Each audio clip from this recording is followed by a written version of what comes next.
Advanced Laboratory Services provides practitioners with a skin biopsy kit for evaluation of small fiber neuropathy. Open up the kit upon arrival to view the contents. Inside the styrofoam container, you will find paperwork and instructions, including a test requisition form which must be filled out and signed. An ice pack, place this in the freezer. A bag containing Zambonis, fixative, rinse, and cryopectin.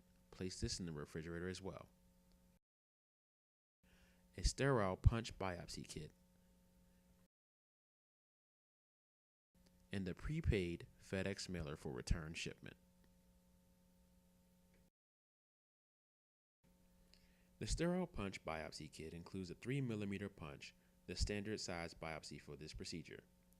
The kit also includes forceps, scissors, iodine, alcohol swabs, 2x2 gauze, and a bandage.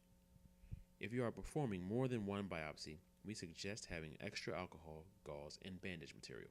In addition to the kit provided to you by Advanced Lab, please ensure you have an injectable local anesthetic such as 1 or 2% lidocaine with epinephrine, a syringe with 28 or 30 gauge needle, 1 cc tuberculin syringe works well, a sterile gauze pad, gloves, band-aids or bandage material, a tape measure, skin marker, and a sterile scalpel if desired.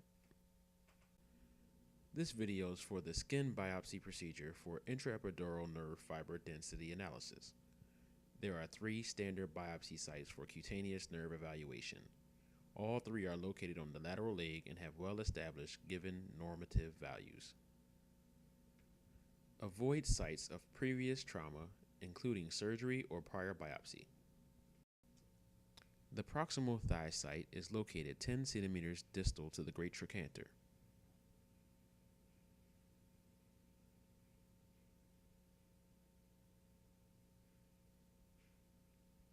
Identify the site by drawing a circle or square around the area to be biopsied.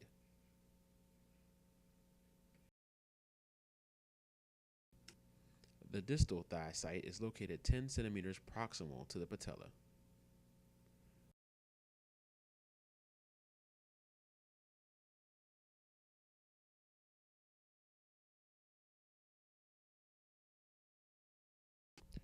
Lastly, the distal leg site is 10 centimeters proximal to the lateral malleolus. This is the area that is most commonly biopsied because of the large amount of supportive data.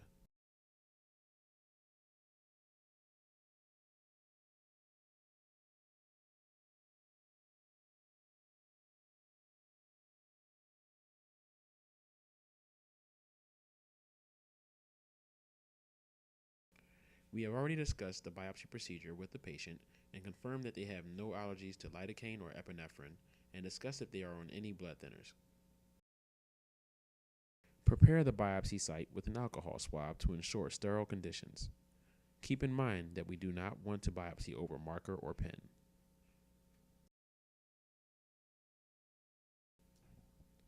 Before beginning, inform patients that lidocaine can sting. Take your syringe containing lidocaine with epinephrine and inject it at an angle to ensure a skin surface will be anesthetized. Watch for a nice bleb to develop, which will be the biopsy site. Do not biopsy over the needle track from injecting lidocaine.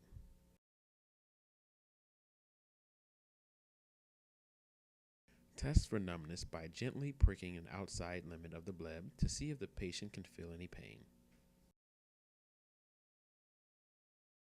When performing the biopsy, use gentle but firm pressure while simultaneously rotating the biopsy tool back and forth.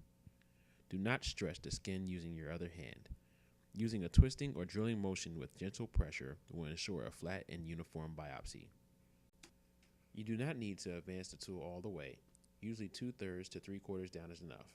Remove the punch tool. There are 2 ways to lift or excise the biopsy from the surrounding tissue. One way is using ultramatic forceps. Press down a bit on either side of the biopsy and then gently grab the deep dermis of cord skin and lift up. It's important to be careful to only handle the specimen by deep dermis. Do not pinch or handle the epidermis. The fine epidermal nerve fibers will be destroyed if they are crushed with the forceps. Once the sample is lifted from the surrounding tissue, Use scissors or a disposable scalpel to cut the tissue from the biopsy site. Immediately place the specimen into the Zamboni's fixative tube, labeled with the patient's name, date of birth, and biopsy site inside. Ensure the specimen is submerged before replacing the cap and invert the tube a few times. Check again to see that the specimen is submerged and fixative and not stuck to the cap. Apply pressure to the biopsy site to stop any bleeding. Apply a Band-Aid with folded gauze underneath to help prevent any possible leakage onto the patient's clothing. Patients should leave the biopsy site covered for 24 hours. Finish with written instructions on how the patient should care for the biopsy site. In the biopsy kit, you will receive several labeled tubes. Tube number 1 contains the Zamboni's fixative. Formalin is not an acceptable fixative and should never be used to fix specimens for epidermal nerve fiber density analysis.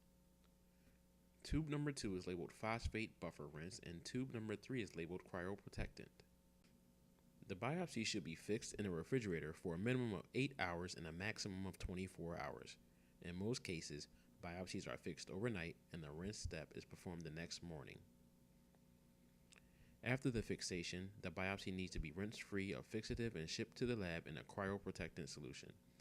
This step will protect the sample from most shipping damage. The best way is to pour off the fixative into a small dish or bowl. This way, there is no danger of losing a biopsy down the drain. Pour off the Zamboni's fixative. Take the phosphate buffer rinse labeled number 2 and fill up the vial.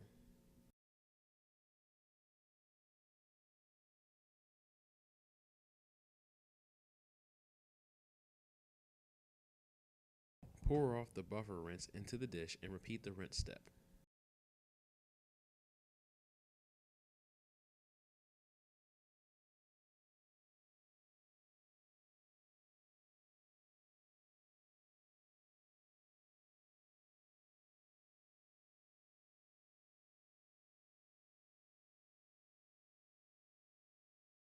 After the second rinse, we are going to fill the specimen vial to the top with the cryoprotectant solution. At this point, the specimen is ready to be shipped. It can also be stored in the refrigerator for up to 1 week or over the weekend for shipment on Monday.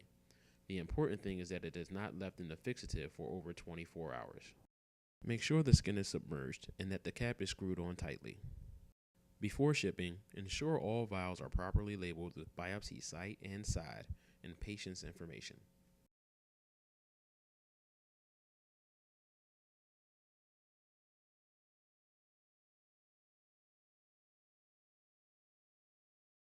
When packing a specimen for shipment, first place the frozen brick into the styrofoam cooler.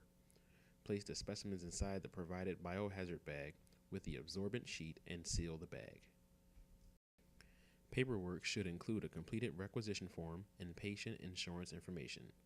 This can be folded and placed into the pouch located on the outside of the biohazard bag.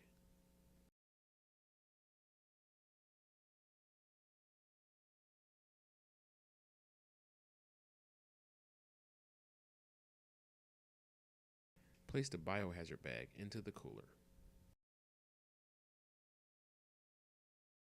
Close the cooler lid and slide it back into the cardboard shipper.